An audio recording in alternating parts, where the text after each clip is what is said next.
നമസ്കാരം, Tirurangadi today news അപ്ഡേറ്റിലേക്ക് സ്വാഗതം. വാർത്തകൾ വിശദമായി. ഒരു മഴ പെയ്താൽ കാൽനടയാത്ര ദുസ്സഹം. റോഡിലെ വെള്ളക്കെട്ടിൽ യാത്രക്കാർക്ക് ദുരിതം. പെരുമണ്ണ, ക്ലാരി, മൂച്ചിക്കൽ അങ്ങാടിയിൽ നിന്നും കഞ്ഞിക്കുഴിങ്ങര റോഡിലാണ് ഈ ദുരവസ്ഥ. ഒരു മഴ പെയ്താൽ പിന്നെ സ്ഥിരമായി വെള്ളം കെട്ടി നിൽക്കുന്നത് പതിവ് കാഴ്ചയാണെന്ന് നാട്ടുകാർ പറയുന്നു. സ്കൂൾ കുട്ടികളടക്കമുള്ള നിരവധി ആളുകൾ ആശ്രയിക്കുന്ന പ്രധാന റോഡിൻ്റെ അവസ്ഥയാണിതെന്നും നിരവധി തവണ നാട്ടുകാരും മറ്റും ജനപ്രതിനിധികളോടക്കമുള്ളവരോട് നേരിട്ട് അറിയിച്ചിട്ടും നാളിതുവരെ വെള്ളക്കെട്ടിന് യാതൊരുവിധ പരിഹാരവും ഉണ്ടായില്ലെന്നും ഇവർ പറയുന്നു.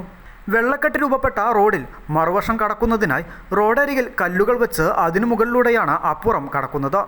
ഇത് കാൽനടയാത്രക്കാർക്ക് ഏറെ ദുരിതമാണെന്ന് നാട്ടുകാർ പറയുന്നു.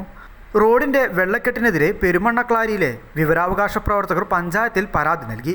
എത്രയും വേഗത്തിൽ പരിഹാരമുണ്ടാകണമെന്ന് പഞ്ചായത്ത് സെക്രട്ടറിയോട് ആവശ്യപ്പെടുകയും ചെയ്തു.